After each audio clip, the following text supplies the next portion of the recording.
I moved here when I was 7 or 8 years old. By the time I was 16, I was ready to go, so I took a trade and it was great. But I always wanted to come back to the farm, take one of these on and give it a good go.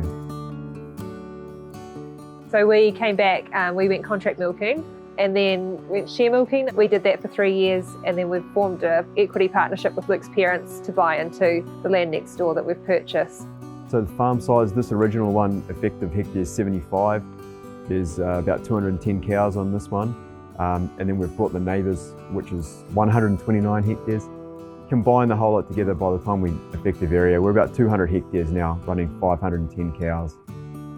The E350 project had started just as we were sort of in our second year of contract milking. We went to a field day out at Kaiwaka, and they went through though with such encouragement on the board at the things that they'd been doing on farm and the things that they were on top of and the problems they had and how they'd fix things, and I just put my hand up, just sign me up, you know. Let's get on top of this because this is awesome. So we had Garth Preston and Peter Flood.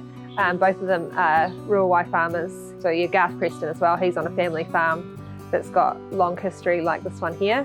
And then Peter Flood, he's got multiple farms throughout the area, a whiz with business and farming businesses, etc. So we were writing down our goals and it was to go share milking in 5 years and like farm owning in 10 years. And he's like, why 10 years? And so it was 3 years after we wrote those goals that we've purchased the farm next door. And he came to us as well with a set of non-negotiables. So for his farms, he's got non-negotiables. One of the big ones was body condition scoring of cows before calving. So they have to be at a minimum body condition score before they calve. That just helps them get through that calving period. But yeah, it was just good having like 2 different sets of opinions. Luke's a very capable lad and they're a great team together, Luke and Sonny, but Extension 350 has just put systems in place and fast-tracked him to where he is now. And one thing I really enjoyed was the monthly farm reports that he would produce. He'd give us his grass cover, nitrogen use, rainfall, everything, you know, cell count. But it also had a well-being, and you just see his well-being score just coming up all the time. No matter how bad the dryer was or how tough the winter wet was, by the time we got to the 3rd year, his well-being was high because he was on top of his game. And that, without question, is because of Extension 350.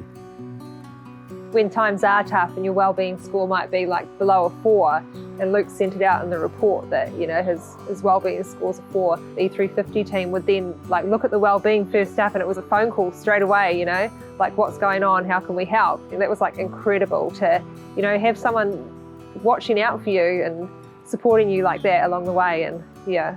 Yeah, because it's not all about just the industry and where we're off to and things like that. You do have to get a good, strong well-being out of it. You do have to still live a life, and you've got to raise a family on it and things like that. So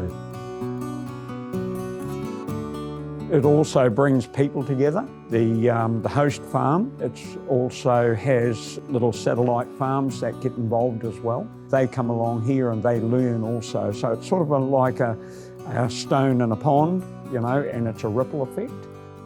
Some of the challenges here was we didn't have this big smart shelter here.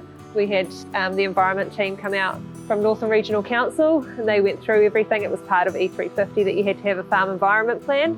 And then, yeah, the smart shelter got built. Yeah, that was a huge one. But we budgeted originally with the E350 team, and they looked at it, and it made sense to build a wintering facility. Me and my dad went out and built all of that, and that's been a huge change, you know. Just being able to sleep at night, no worries at all, take cows off. It's a massive change to the business to be able to do that. Another thing though has been able to receive the feedback. It's not all compliments and, oh, you're doing a great job. You know, you get a lot of criticism along the way, and that's been a big thing with E350. You open up your books and your business for these guys to analyse, and then they'll provide you with feedback, you know. And it's, yeah, being able to take that on board and do with it what you will. We need the younger generation coming on.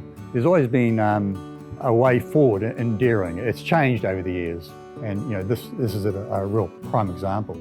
It's been a great thing for Luke and Sonny going into this, and it's given them the confidence to keep going through the industry, you know, look further ahead, whereas we were quite comfortable sitting back here milking 200 cows.